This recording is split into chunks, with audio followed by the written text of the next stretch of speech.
ಒಂದು ಕಡೆ ಸಿದ್ದರಾಮಯ್ಯ ನೇತೃತ್ವದ ಕಾಂಗ್ರೆಸ್ ಸರ್ಕಾರ ಗ್ಯಾರಂಟಿಗಳಿಗೆ ಹಣವನ್ನು ಕ್ರೋಢೀಕರಿಸೋದಕ್ಕೆ ಸಾಧ್ಯ ಆಗದೇನೆ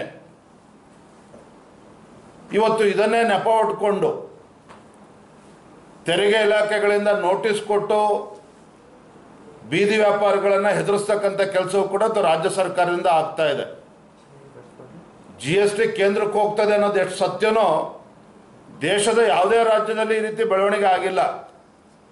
ಆದರೆ ಕರ್ನಾಟಕ ರಾಜ್ಯದಲ್ಲಿ ತಮ್ಮ ಗ್ಯಾರಂಟಿಗಳಿಗೆ ಹಣ ಕ್ರೋಢೀಕರಿಸೋದಕ್ಕೆ ಸಾಧ್ಯ ಆಗ್ತಾ ಇಲ್ಲ, ಅಭಿವೃದ್ಧಿಗೆ ಹಣ ಹೊಂದಿಸೋದಕ್ಕೆ ಸಾಧ್ಯ ಆಗ್ತಾ ಇಲ್ಲ ಅಂತೇಳಿ ಇದನ್ನೇ ನೆಪ ಮಾಡಿಕೊಂಡು ಇವತ್ತು ಮುಖ್ಯಮಂತ್ರಿಗಳ ಆದೇಶದ ಮೇರೆಗೆ ಇವತ್ತು ಸಣ್ಣ ಸಣ್ಣ ವ್ಯಾಪಾರಿಗಳನ್ನು, ಬೀದಿ ವ್ಯಾಪಾರಿಗಳನ್ನು ಬೆದರಿಸ್ತಕ್ಕಂಥ ಕೆಲಸ ರಾಜ್ಯ ಸರ್ಕಾರದ ಕುಮ್ಮಕ್ಕಿನಿಂದ ಇವತ್ತು ಆಗ್ತಾ ಇದೆ.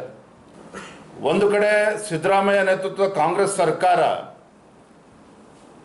ಗ್ಯಾರಂಟಿಗಳಿಗೆ ಹಣವನ್ನು ಕ್ರೋಢೀಕರಿಸೋದಕ್ಕೆ ಸಾಧ್ಯ ಆಗದೇನೆ ಇವತ್ತು ಇದನ್ನೇ ನೆಪ ಹೊಡ್ಕೊಂಡು ತೆರಿಗೆ ಇಲಾಖೆಗಳಿಂದ ನೋಟಿಸ್ ಕೊಟ್ಟು ಬೀದಿ ವ್ಯಾಪಾರಿಗಳನ್ನು ಹೆದರಿಸ್ತಕ್ಕಂಥ ಕೆಲಸವೂ ಕೂಡ ರಾಜ್ಯ ಸರ್ಕಾರದಿಂದ ಆಗ್ತಾ ಇದೆ.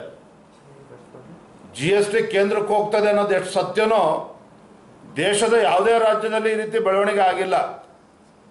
ಆದರೆ ಕರ್ನಾಟಕ ರಾಜ್ಯದಲ್ಲಿ ತಮ್ಮ ಗ್ಯಾರಂಟಿಗಳಿಗೆ ಹಣ ಕ್ರೋಢೀಕರಿಸೋದಕ್ಕೆ ಸಾಧ್ಯ ಆಗ್ತಾ ಇಲ್ಲ, ಅಭಿವೃದ್ಧಿಗೆ ಹಣ ಹೊಂದಿಸೋದಕ್ಕೆ ಸಾಧ್ಯ ಆಗ್ತಾ ಇಲ್ಲ ಅಂತೇಳಿ ಇದನ್ನೇ ನೆಪ ಮಾಡಿಕೊಂಡು ಇವತ್ತು ಮುಖ್ಯಮಂತ್ರಿಗಳ ಆದೇಶದ ಮೇರೆಗೆ ಇವತ್ತು ಸಣ್ಣ ಸಣ್ಣ ವ್ಯಾಪಾರಿಗಳನ್ನು, ಬೀದಿ ವ್ಯಾಪಾರಿಗಳನ್ನು ಬೆದರಿಸ್ತಕ್ಕಂಥ ಕೆಲಸ ರಾಜ್ಯ ಸರ್ಕಾರದ ಕುಮ್ಮಕ್ಕಿನಿಂದ ಇವತ್ತು ಆಗ್ತಾ ಇದೆ.